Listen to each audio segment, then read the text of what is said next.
Hi, thanks for joining us today. I'm National Catholic Reporter's news editor Joshua McElwee, a former Vatican correspondent. I'm joined here with Christopher White, our current Vatican correspondent, and Sister Rose Pacatte, who's been an NCR contributor since 2009 and is a film reviewer, also for St. Anthony Messenger. She's here in Rome this year for her 50th Jubilee. Thank you. Yeah. Yes. Deserves some applause on its own. Thank you. Thank you. Well, thank you for being here. We're all here for the funeral of Pope Benedict XVI, and we've all had an opportunity in recent days to visit with him in St. Peter's Basilica. I thought perhaps we could all share kind of our own sentiment about what that was like, what the experience is like to see Pope Benedict lying in state there in St. Peter's. Chris, do you want to go? Sure. I think what struck me yesterday was first just the reverence and the solemnity of it all, and to have this man who for such a long period of time, so many decades, at the center of Catholic life, in a sense, be honored, in St. Peter's, but also, and he's a small man, 5'7", 5'8", and to sort of see him, it was quite a contrast. I also thought, the fact that the mood itself, taking 30,000, what they thought were going to be there at the beginning of the day, by the end of the day 65,000, and to sort of see it wasn't what it's normally like when you see St. Peter's filled with people. It wasn't joyful, it was quiet, and that's how it should have been. Yeah. What about yourself? We talked about this a bit for our story yesterday, but you were there, and I think maybe perhaps some surprises from when he was first elected to how you felt going in there yesterday. Exactly. Well, I was also struck with the respect, the reverence, the quietness. I took some video, and you could hear a noise, but it was very very subdued, and I think people were in awe of being in the presence of a pope who had recently passed away. I know I was with the press in the press section, which was vacated very quickly because you couldn't see very well. Yeah. So I went in the exit, and I got to go pretty close to him, and there were people there praying, but there wasn't any great emoting going on, as I think happened for John Paul II. I think most people said our goodbyes 10 years ago when he retired retired, and so now it's just like a chance to reflect on his legacy. And as I mentioned to you yesterday, when he was elected, I was in Kentucky at a conference, and I'd just gotten back to my room at lunchtime, before lunch, and I turned on the TV, and Benedict was elected. I just started crying, not out of joy. I was disappointed in the Holy Spirit, But I think that Benedict's writings during this time, especially his 3 encyclicals on faith, hope, and charity, and his writings on communication really impressed me. And I thought, if he had a ghostwriter, fine. He was still putting these messages through on the value of silence and communication. I mean, who talks about that? Nobody does. So he every year there was a wonderful talk for World Communications Day, and I'm just putting a little plug for that in there. People, pay attention. World Communications Day is a great day, and it's the day that we all come together to consider the Church's media apostolate and communication apostolate. But anyway, so Benedict was faithful to that. He continued from Paul VI on up, and so the thing is that we got Francis from Benedict, so we'll just be grateful. And you live with sisters here Yes. in Rome. Could you talk about the feelings of the community? Well, one sister from Asia, she said she was disappointed a few times before he was Pope, when he spoke about interculturation. He didn't seem to be very happy with that idea, and that when you come from a Buddhist background or environment or context, or even a Hindu context, what are we supposed to do? Another sister said, well, he was really big on Christian unity. And I said, well, what does that mean exactly? Because Christian unity, does we include everybody? Or you just become so unified around a certain core beliefs that all of a sudden you're isolated from everybody.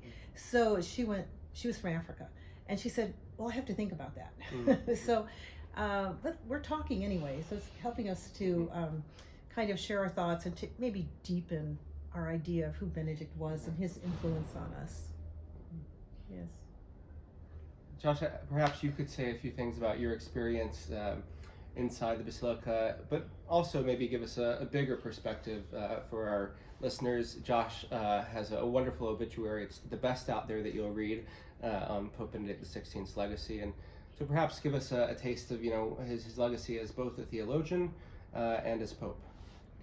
Yeah, I went into the Basilica this morning with the press pool to see Pope Benedict. I wasn't expecting to be moved, but I was. It was kind of a moving experience to see the lines of faithful this morning going in, paying their respects, many on their phones taking photos, but also others clearly moved.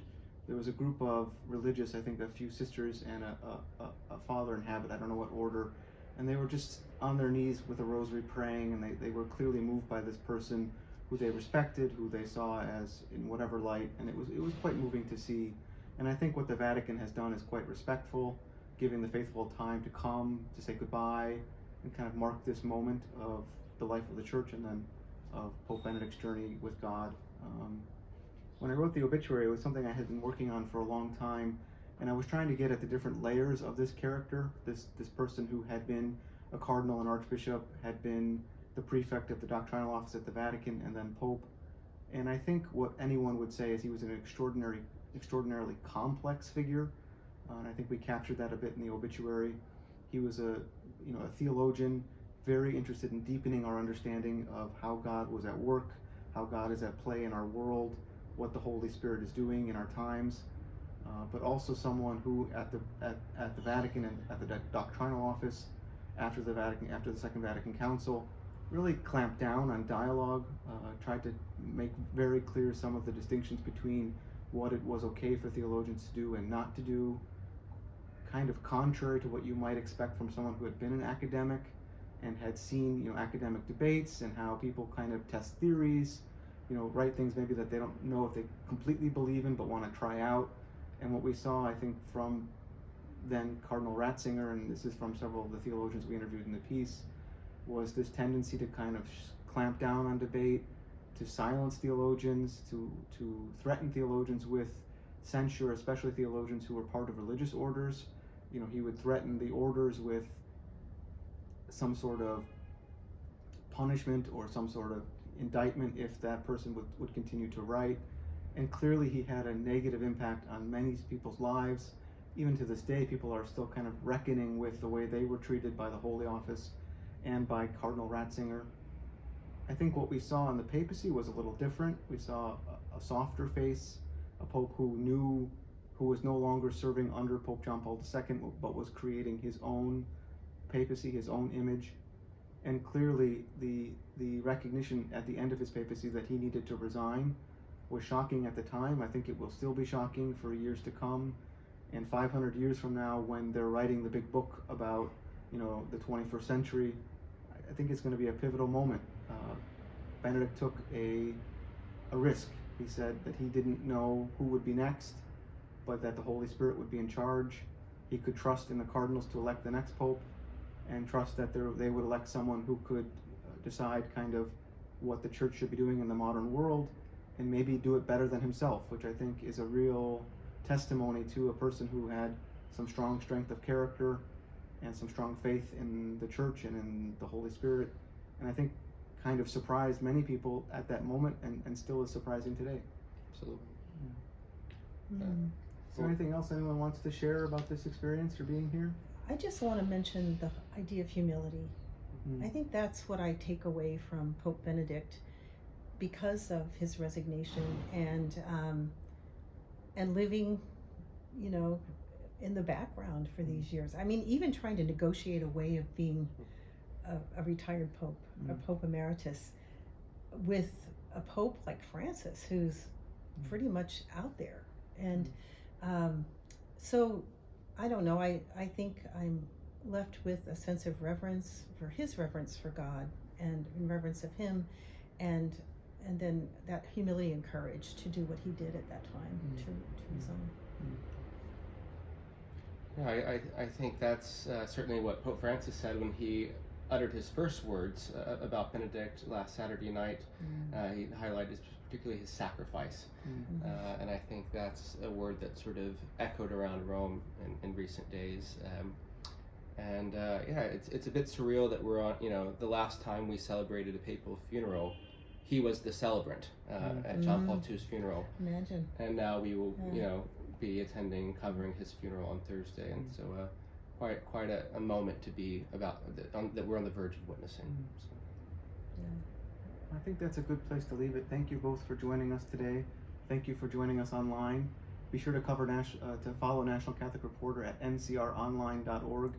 Chris and I will be covering events to come, especially with Pope Benedict's funeral on Thursday, January 5th, and we look forward to hearing from you and to your suggestions about how we can cover this and what's important going on in the church today. Thank you so much. God bless you. Bye-bye.